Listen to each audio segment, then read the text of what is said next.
출애굽기 1장 11절부터 22절까지의 말씀입니다.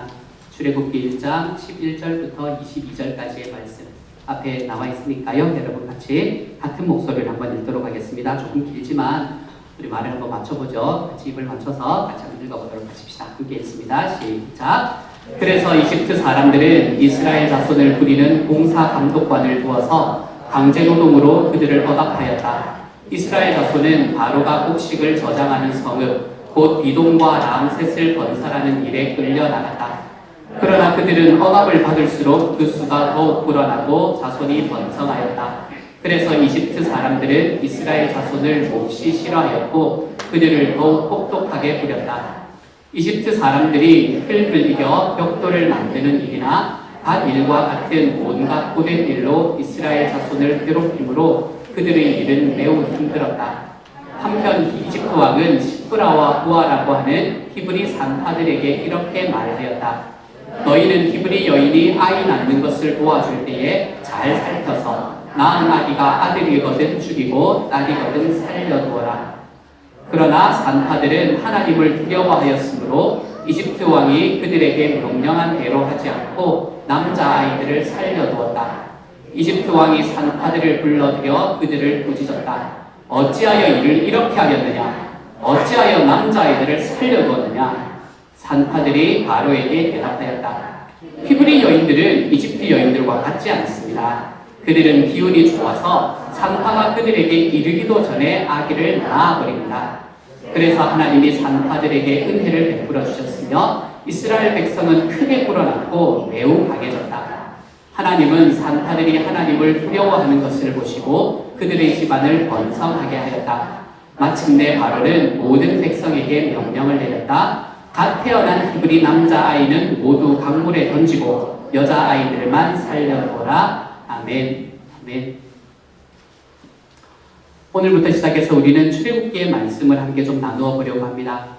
이 출애굽기만큼 하나님의 은혜가 무엇인가 라는 것을 우리들에게 보여주는 책은 드문 것 같습니다.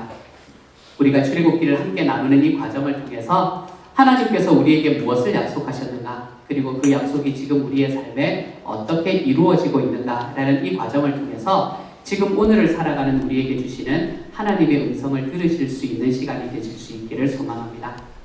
오늘은 먼저 서론의 이야기를 조금 하도록 하지요. 출애굽기라는 이름은 말 그대로 이집트에서 탈출한 것을 기록한 책이라는 의미입니다. 이는 히브리어 성경의 헬라어 번역인 70인역, 이 70인역의 제목이었던 엑소더스라는 단어에서 비롯된 것이죠. 그런데 사실 히브리어 성경은 이렇게 제목을 따로 붙이는 게 아니라 그 책의 첫 단어를 그냥 제목으로 사용합니다. 그래서 출애굽기에 처음 나오는 문구는 이렇습니다. 브엘레 슈모트라고 씁니다. 그래서 출애굽기를 이 히브리 사람들, 유대 사람들은 브엘레 슈모트라고 이야기를 합니다. 이거는 무슨 이야기인가 하면 그리고 브라는 건 그리고를 말하고요. 그리고 이것들이 이름입니다. 이렇게 시작을 하는 거예요. 그리고 이것들이 이름입니다. 이처럼 출애굽기의 시작은 이름과 함께 시작합니다. 그런데 이름이라는 것은 대단히 특별한 것이에요. 이름이라는 것이 그냥 사람을 구별하거나 그 사람을 호칭하기 위해서만 사용하는 것은 아닙니다. 이쯤 되면 나올 만한 시가 있다는 걸 대충 감이 잡히시나요? 시인이었던 김춘수는 내가 그의 이름을 불러주기 전에는 그는 다만 하나의 몸짓에 지나지 않았다. 내가 그의 이름을 불러주었을 때 그는 나에게로 와서 꽃이 되었다. 라고 이야기하면서 이름의 특별함을 이 꽃에 비유하고 있는 것을 보게 되죠. 성경에서도 하나님의 형상대로 지음받은 이 첫사람 아담이 했던 첫 번째 사역이 바로 동물들에게 이름을 짓는 일이었다라는 이것을 바라보아도 우리에게 이름이 얼마나 소중한가라는 것을 우리는 잘 알 수 있게 됩니다. 이름이라는 단어를 뜻하는 히브리어 쉔이라는 단어는 지명하다 또는 표시하다라는 의미의 쉼이라는 단어에서 유래했습니다. 그리고 이것은 성격이나 평판이나 명예 같은 의미를 동시에 내포하고 있습니다. 그러니까 히브리 사람들에게는 이름은 단순한 호칭 이상의 의미였어요. 그 사람의 이름을 부른다라는 것은 그 사람의 인격과 생애를 전체적으로 특징 지우는 의미를 그 안에 가지고 있는 겁니다. 우리 말도 사실은 좀 그런 느낌이지 않습니까? 제 이름은 기준입니다. 말 그대로 기준이에요. 다른 숨은 의미가 없습니다. 그냥 군대 가서 기준 할 때 그 기준입니다. 여러분의 이름도 의미를 가지고 만드셨잖아요. 그렇죠? 부모님들이나 안 그러면 다른 분들이 의미를 가지고 만드셨잖아요. 그러므로 그 이름에 사실은 우리가 가지고 있는 특징과 인격이 들어와 녹아있는 경우가 많이 있다는 것이죠. 그러므로 성경을 바라보면 사람들에게 있어서 인생의 특별한 전기를 맞을 때 이름이 바뀌는 예가 왕왕 있습니다. 야곱은 하나님과 씨름한 후에 이스라엘이라는 이름으로 바뀌게 되었지요. 시몬은 베드로가 되었고요. 사울은 바울이 되었습니다. 특별히 이사야 45장 4절의 말씀은 야곱에 대해서 이렇게 말하고 있습니다. 우리 이 말씀을 같이 한번 읽어보도록 하죠. 함께 읽습니다. 시작! 내가 너를 지명하여 부른 것은 나의 종 야곱, 내가 택한 이스라엘을 도우려고 함이었다. 내가 비록 나를 알지 못하였으나 내가 너에게 영예로운 이름을 준 까닭이 바로 여기 있다. 아멘. 그렇죠? 여기에서 야곱이라는 사람에게 두 가지의 이름을 쓰고 있는 것이 보이십니까, 여러분? 나의 종 야곱, 내가 택한 이스라엘, 이렇게 이야기하면서 두 가지의 이름을 쓰고 있습니다. 그 이유가 무엇일까요? 그 이유는 야곱의 가족이 이집트로 들어오게 된 것은 한 족장인 야곱 가문의 이 이주임과 동시에 나아가서 하나님의 언약의 가계를 이어가고 있는 이스라엘의 이주이기도 하기 때문입니다. 그래서 하나님께서는 야곱, 이스라엘을 불러서 꺼내었다. 이렇게 이야기를 하고 있는 거죠. 오늘의 말씀에서는 이렇게 이집트로 옮겨간 이스라엘의 아들들의 이름을 하나하나 다시 부르고 있습니다. 저는 이 말씀이 너무 좋습니다. 이런 것을 보면 하나님은 얼마나 개인적인지 모르겠습니다, 여러분. 그냥 쓸 때 야곱의 아들 12명과 가족 전체 70일이 들어가다 이렇게 이야기하면 무슨 문제가 있었겠습니까? 그렇죠? 그런데 이 아들들의 이름을 하나하나 부르십니다. 그냥 숫자만 이야기도 해도 될 만한 부분에서 각자의 이름을 다 불러주고 계세요. 그래서 예수님께서도 자신을 선한 목자라고 부르면서 목자는 자기 양들의 이름을 하나하나 불러서 이끌고 나간다라고 하셨다고 합니다. 이들의 이름을 불러주셨던 것처럼 이 야곱의 자녀들의 이름을 하나하나 다 불러주셨던 것처럼 하나님께서는 지금 저와 여러분의 이름을 불러주고 계십니다. 왜요? 하나님께서 우리를 개인적인 이름으로 아시고 불러주신다라는 것은 우리가 그분에게 특별한 존재가 되어 있다라는 의미이기 때문입니다. 우리는 하나님의 작품입니다. 주님께서 우리를 아시고 우리를 그 이름으로 부르셔서 자기의 구원의 자리에 세워주신 하나님 앞에서의 특별한 존재, 그것이 바로 저와 여러분입니다. 이렇게 이스라엘 사람들의 이름을 하나하나 부르신 다음에 드디어 백성들의 스토리로 들어가게 됩니다. 그게 오늘 우리가 읽었던 말씀이 우리에게 이야기해주는 바지요. 그리고 이 백성들의 스토리는 우리에게 점과 점이 선으로 이어져서 하나의 큰 그림을 이루는 바로 그러한 모습을 우리에게 보여주고 있는 것만 같습니다. 여러분 어릴 때 선입기 놀이 해보신 적 있으십니까? 이 집안이 좀 사는 사람들이라야 할 수 있는 놀이였는데 안 그럼 밖에서 공기치기 하고 이러고 놀았을 건데 다 하셨나 보군요. 이 선입기 놀이라고 해보셨는지 모르겠어요. 어떤 건지 알죠, 그렇죠? 점을 이렇게 땅땅땅땅 찍어놓고 점에 숫자를 이렇게 적어놓잖아요, 그렇죠? 그리고 숫자대로 이렇게 이으면 무슨 모양이 되는지 그림이 되는 이런 게 바로 선입기 놀이입니다. 선을 이어서 그림을 만드는 이런 선입기 놀이는 어린아이들을 위한 놀이이자 교육이라고 생각했습니다. 그런데 제가 이번에 설교를 준비하면서 선입기 놀이를 찾아보다가 이게 어린아이들 것만이 아니구나 라는 걸 다시 한번 알게 되었습니다. 여러분의 안목을 한번 볼까요? 먼저 죄송합니다. 여러분의 안목을 한번 볼까요? 먼저 첫 번째 슬라이드입니다. 자, 이 점을 이으면 여러분 어떤 모양이 될 것 같으시나요? 그렇죠. 역시 있는 집에서 사셔가지고 다들 다 해보신 거예요, 그렇죠? 딱 이으면 사과일 것 같지 않습니까, 그렇죠? 어떤 좀 쉬우셨나요? 그렇다면 상급 과정으로 한번 들어가 봅시다. 요 모양은 어떤가요? 요 모양. 요 점들을 다 이으면 어떤 게 되는 걸까요?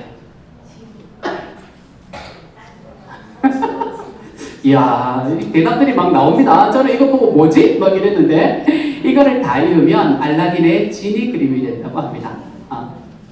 지니 이야기하신 분 대단하십니다. 나중에 저에게 찾아오시면 잘했다고 말씀만 해요. 상품을 조금은 저의 격려입니다. 어떤 그림은 쉬워서 점들만 바라보고도 그 전체 그림을 쉽게 유추할 수 있는 것들이 있습니다. 그렇지만 어떤 그림들은 어려워서 점들만 보고는 그 그림이 무엇이 될지를 유추하지 못하는 것들도 있습니다. 제가 왜 이런 그림 이야기를 하냐 하면 오늘 본문이 바로 이런 모습을 우리에게 보여주고 있기 때문입니다. 가나안에서 살아가던 야곱의 자손들은 큰 흉년을 만나게 됩니다. 그래서 원래 살던 곳에서 살기가 어렵게 되었어요. 그래서 주님께서 그들을 앞서 보내셨던 이 요셉이라는 동생을 통해서 양식이 있던 이집트로 이주했던 이스라엘 백성들은 하나님의 전적인 계획과 약속의 성취 안에서 자녀들을 더 많이 낳게 되었습니다. 그래서 수가 더 불어났고 자손들이 더 번성했습니다. 그래서 이집트 사람들이 마음을 두렵게 할 만큼 그들의 수가 기하급수적으로 불어나게 되었어요. 가나안 땅에 있을 때는 이스라엘 백성들이 자신들의 가족을 지키기 위해 전쟁도 하고 들에서 가축을 치다가 분쟁을 겪기도 하면서 4대를 살아가는 과정에서 그 수가 한 사람에게서부터 시작해서 겨우 70명 정도로 불어났습니다. 하지만 이집트로 이주하게 되었을 때는 당시 그 주변에서 가장 강력한 군대를 갖고 있던 이집트의 군대 아래에서 요셉의 은혜를 입었던 이집트 사람들의 호의를 가지고 그들과 함께 살았기 때문에 이스라엘 백성들은 이 이집트의 보호 아래에서 그들의 숫자가 짧은 시간 동안에 많이 늘어날 수 있게 되었죠. 그런데 그러는 과정에서 문제가 생기기 시작했습니다. 요셉을 모르는 새 왕이 왕위에 올라왔기 때문입니다. 이 왕은 아마도 요셉을 알지 못하는 새로운 왕조의 출신이었을 것입니다. 여기에서 알지 못한다, 요셉을 알지 못하는 왕이라고 이야기할 때 알지 못한다 라고 번역하는 로야다 라는 단어가 있습니다. 이 단어에서 알다 라고 번역이 되는 야다 라는 단어는 그냥 지식적으로 아는 것만을 말하는 게 아니에요. 이것은 체험적으로 알고 경험적으로 안다는 의미를 말하고 있는 것이죠. 사실 요셉을 생각해보면 이집트 역사상 가장 큰 흉년이었던 이 7년 대흉년을 미리 예방하게 해주었던 1등 공신이었습니다. 여러분 조선왕조를 한번 생각해보세요. 조선왕조에 뭔가 큰 일을 했던 사람, 나라의 큰 분난을 극복하게 만들었던 사람, 예를 들면 이순신 같은 분을 생각해 보십시다. 모르는 사람이 있나요, 여러분? 이런 사람은 수백 년이 지나도 그 이름이 사람들 입에서 회자되기 마련입니다. 그런데 이 파라오가 이 새롭게 왕위에 올라온 이 이집트의 왕이 요셉의 이름을 몰랐다라고 이야기하는 것은 이 새롭게 왕위에 오른 파라오가 이 기념비적인 사건을 몰랐을 리가는 없다라는 것을 우리가 확인할 수 있게 되는 거죠. 그런데 이때는 이집트를 오랫동안 다스리고 있던 이집트의 17왕조야. 복잡해지죠? 한 번만 듣고 잊어버리십시오, 여러분. 나중에 살짝 말씀의 삶을 들어오면 한 번쯤 더 이야기를 할 수 있는 기회가 있을 겁니다. 이집트의 17왕조가 무너지고 완전히 새로운 지배층이 등장하는 18왕조가 시작되었던 시절이었습니다. 그러므로 이전 왕조의 영웅이었던 요셉이 어떤 공로를 세웠는지 알고 있으면서도 아마 그 사실을 의식적으로 무시하고 정책적으로 왜곡하며 살았던 왕이 나타났다는 말일 거예요. 사실상 이집트의 15왕조부터 17왕조까지는 시리아 지역에서 이집트로 건너간 사람들이 지배계층이었던 시기였습니다. 시리아에서 건너갔으니까 아시아계 사람들이 지배계층이었던 거예요. 요셉도 같은 아시아계의 사람이었기에 총리 대신에 올라가는 게 대단히 쉬웠을 것입니다. 그런데 18왕조는 이 아시아 계통의 지배계층을 무너뜨리고 이집트 본토인들이 독립에 성공한 시기였습니다. 그러므로 이전 왕조와 가깝던 사람들은 어려움을 겪을 수밖에 없었겠죠. 그리고 그 가운데 중심에 이스라엘 민족이 있었습니다. 이런 상황 속에서 요셉의 영웅적인 통치를 의도적으로 무시하고 왜곡하려던 이 새로운 왕조의 파라오는 당연히 이스라엘 백성들을 경계하는 마음을 가질 수밖에 없었을 거예요. 이때부터 이들에게 고난이 시작됩니다. 오늘의 본문의 말씀을 보면 이 이집트 왕이 이스라엘의 남자들이 늘어나는 것을 두려워하는 모습을 볼 수 있게 됩니다. 왜냐하면 이집트 사람들이 전쟁을 하러 나가서 외국으로 나가게 되면 내부에서 이스라엘 남자들이 들고 일어나게 될 때 그들을 진압할 세력을 갖추지 못할까 두려워했기 때문이죠. 특히 이스라엘 민족들은 자기들이 겨우 무찔렀던 바로 이전의 왕조와 가깝던 사람들이었기 때문에 이집트인들의 걱정은 더욱 깊었습니다. 그래서 그들은 이스라엘 남자들에게 가혹한 업무를 부과하기 시작했지요. 그런데 여기서 한 가지 눈여겨볼 사실이 있습니다. 말씀이 있습니다. 그게 12절의 말씀이에요. 우리 같이 한번, 짧은 말씀이지만 같이 한번 읽어보도록 하십시다. 함께 읽습니다. 시작. 그러나 그들은 억압을 받을수록 그 수가 더욱 불어나고 자손이 번성하였다. 아멘. 이게 문제인 거예요. 이집트 사람들한테는. 이걸 억압하면 좀 줄어야 되는데 억압하니까 더 힘써서 자녀들이 막 불어나는 거예요. 대단하지 않습니까, 여러분? 이집트 사람들은 이스라엘의 숫자가 늘어나서 더 이상 자신들이 통제할 수 없는 상태에 놓이게 되자 그들에게 건축을 하게 하는 등의 무거운 노역을 줬는데도 이스라엘이 더욱더욱 번성하게 된 것입니다. 자, 여러분, 이 말씀을 보면 여러분 신약 성경의 말씀에서 뭔가 생각나는 장면이 없으십니까? 이 부분은 사도행전의 초기와 굉장히 닮아 있습니다. 사도행전의 초기에는 이런 일이 일어났습니다. 예수님이 부활하신 후에 50일이 지났습니다. 오순절에 제자들이 모여서 기도하고 있는 중에 성령님께서 그들에게 임하셨지요. 여기에서부터 시작되어서 베드로가 당시 예루살렘에 몰려왔던 사람들 앞에서 한번 설교를 하니까 수천 명이 회개하고 예수님께로 나아옵니다. 그러자 이스라엘의 지도층들이 이 사도들을 압박하고 협박하기 시작합니다. 조용하라고. 계속해서 예수님을 이야기하면 그냥 두지 않겠다고. 하지만 사도들은 그 이야기에 담대하게 반응합니다. 이렇게요. 같이 읽습니다. 시작. 하나님의 말씀을 듣는 것보다 당신들의 말을 듣는 것이 하나님 보시기에 옳은 일인가를 판단해 보십시오. 우리는 보고 들은 것을 말하지 않을 수 없습니다. 아멘. 이뿐만이 아닙니다. 지도자들의 압박이 있고 그것이 더 거세지자 오히려 기도로 더욱 담대해져서 하나님의 말씀을 막 전하고 있는 거예요. 이런 의미에서 출애굽기의 말씀과 사도행전의 말씀은 공통점을 보여주는데요. 두 가지의 공통점을 보여줍니다. 먼저 하나님의 사람들이 많아지고 하나님의 뜻이 이루어지는 과정에는 외부의 고난이 있다는 사실. 두 번째로는 그럼에도 불구하고 하나님의 사람들, 그 안에 나타나는 하나님의 약속은 더 힘있게 이루어져 간다는 사실. 이 두 가지의 말씀을 우리에게 보여주고 있죠. 또한 이 일들이 이루어지는 장소를 보십시다. 출애굽기는 지금 어디에서 일어나고 있는 사건입니까? 이집트에서 일어나고 있는 사건이죠. 사도행전은 하나님의 말씀을 제대로 받지 못한 지도자들 안에서 일어나고 있는 사건입니다. 이들이 왜 고난을 받았습니까? 이스라엘 백성이 이집트인이 아니었기 때문에 고난을 받았습니다. 예수님의 부활을 전했던 사람들이 유대교의 소속이 아니었기 때문에 이들은 고난을 받았습니다. 즉, 이들은 다르기 때문에 고난을 받았습니다. 이들의 정체성은 자기와 함께 있는 사람들 앞에서는 이방인이었습니다. 이들의 정체성은 이집트인이 아니었어요. 이것이 이 하나님의 백성들이 고난받았던 이유입니다. 그리스도인이 이 땅을 살아가면서 이 정체성으로 인한 고난이 없다면 사랑하는 여러분, 우리 스스로를 한 번쯤 돌아봐야 할 시기가 되었는지도 모릅니다. 단순히 삶에 어려운 일이 있기 때문에 당하는 고난, 이런 거 말하는 게 아닙니다, 여러분.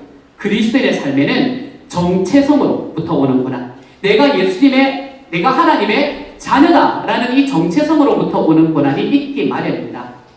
신약의 말씀에서는요, 이러한 고난의 모습에 대한 말씀이 자주 나옵니다. 그 중에 두 말씀만 함께 한번 읽어보십시다. 함께 읽습니다. 시작. 죄를 짓고 매를 맞으면서 참으면 그것이 무슨 자랑이 되겠습니까? 그러나 선을 행하다가 고난을 당하면서 참으면 그것은 하나님께서 보시기에 아름다운 일입니다. 너희가 나 때문에 모욕을 당하고 박해를 받고 터무니없는 말로 온갖 비난을 받으면 복이 있다. 너희는 기뻐하고 즐거워해라. 하늘에서 받을 너희의 상이 크기 때문이다. 너희보다 먼저 온 예언자들도 이와 같이 박해를 받았다. 아멘. 사랑하는 여러분, 하나님의 사람들이 하나님의 약속을 붙들고 하나님의 약속을 위해서 살아가다 보면 이 정체성으로 말미암는 고난이 오기 마련입니다. 그러므로 그런 것들을 이상하게 여기지 마십시오. 이집트에서 살아가던 이스라엘 백성들은 억압을 받을수록 그 숫자가 늘어났습니다. 다른 정체성을 가지고 있기 때문에 받았던 이 가혹함 속에서도 그들의 자손들이 번성해 나갔습니다. 유대교회와 다른 예수님의 정체성을 가졌다는 이유로 고난을 받았으나 그 과정에서 이 신약교회 안에서 하나님의 약속은 더욱더욱 힘있게 이루어져 나갔습니다. 고난이 왔지만 그 과정에서 하나님의 기적이 일어난 사건들이죠. 예수님의 자녀로서의 정체성을 가졌기에 받는 고난, 이것은 우리의 삶의 기적의 통로가 됩니다.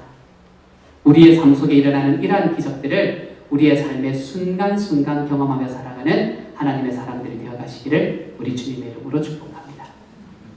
자, 이제 오늘의 말씀의 후반부로 한번 들어가 보도록 하십시다.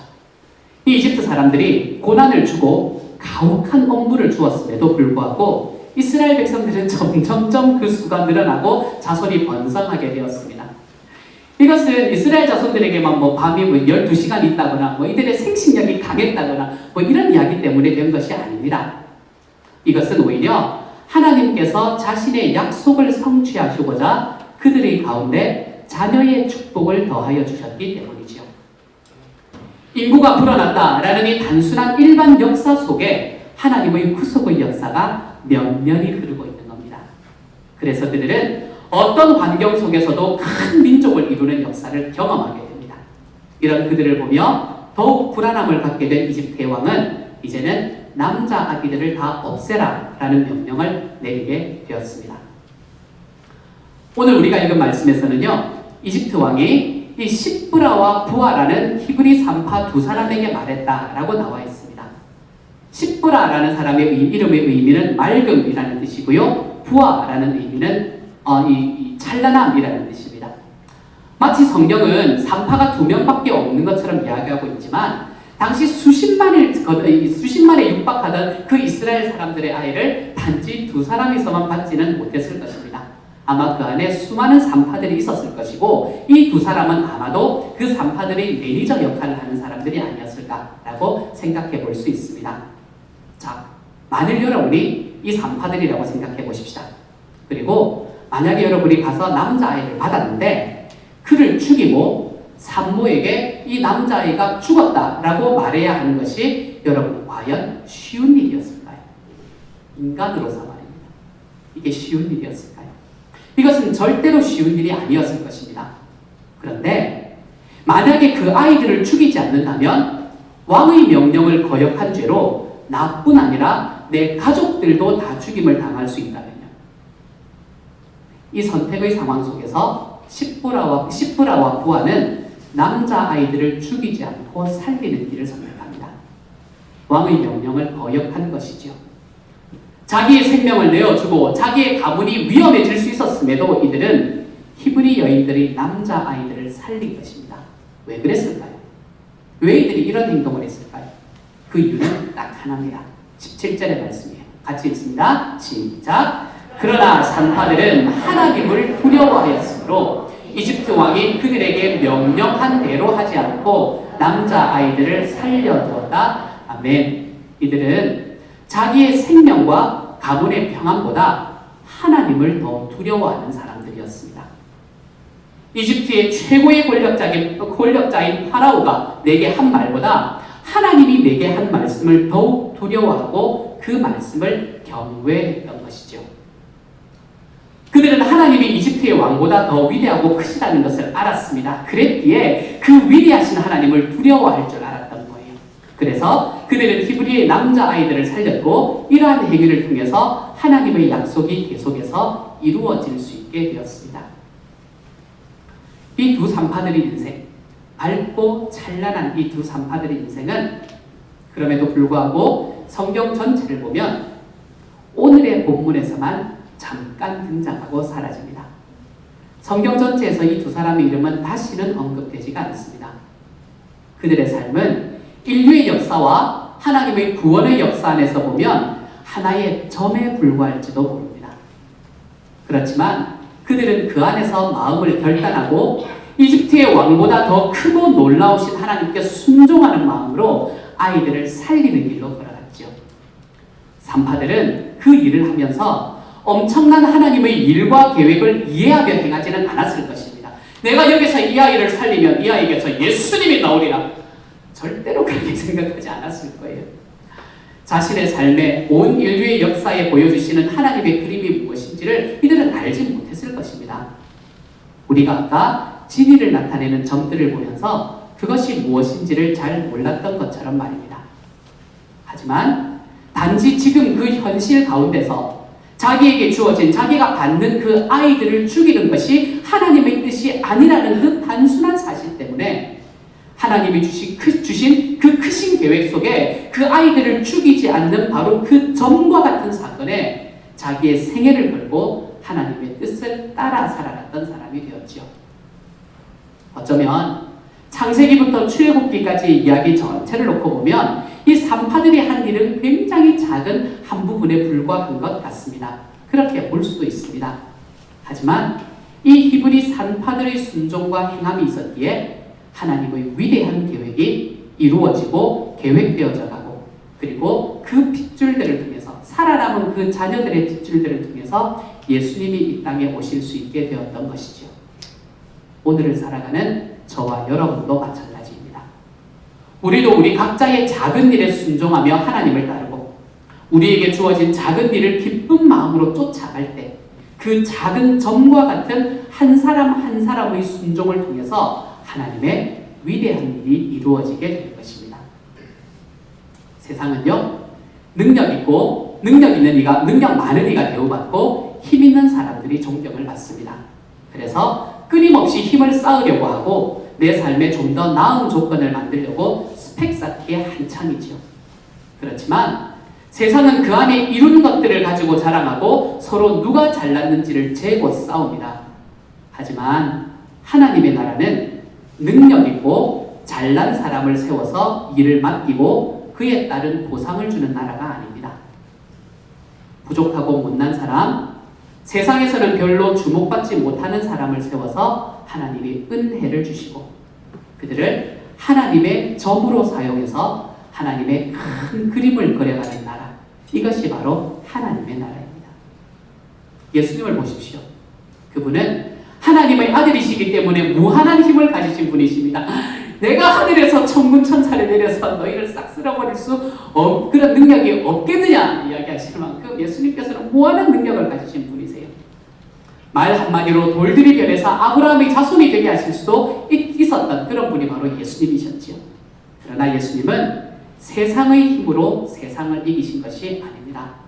예수님은 십자가를 지심으로 몸소 자기를 죽임으로 세상을 이기고 그 안에서 부활하심으로 죽음을 이기신 분이 되셨죠.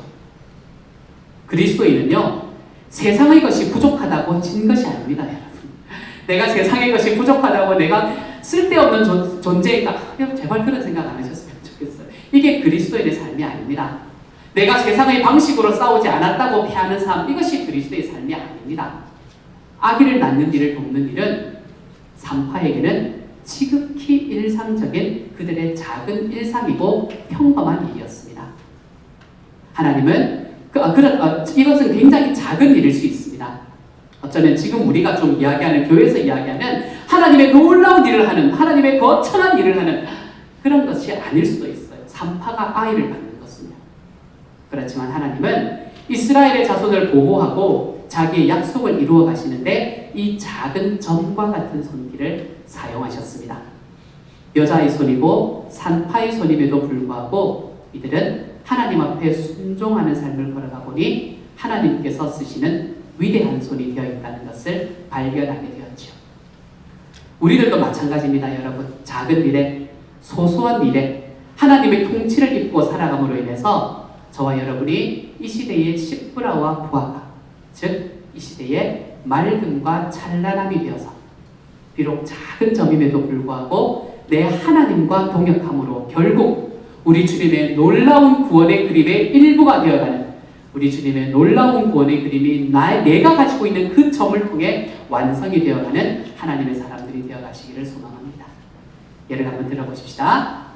우리가 목장에서 선교지를 위해서 기도하는 것이, 우리가 111 기도 때에 우리의 식구들을 위해서, VIP를 위해서, 교회를 위해서 기도하는 것이, 내가 내 주변에 있는 사람들의 이야기를 좀 들어주고 그들의 아픔에 좀 공감해 주는 것이, 하나님을 알지 못하고 예수님을 믿지 않는 분들을 향해서 내 시간 조금 내어주고 밥 한 끼 사주고 내가 그분들에게 목장을 한번 소개해보는 그러한 나의 말들이 과연 얼마나 세상을 바꿀 수 있겠냐는 생각을 하실 수도 있겠습니다.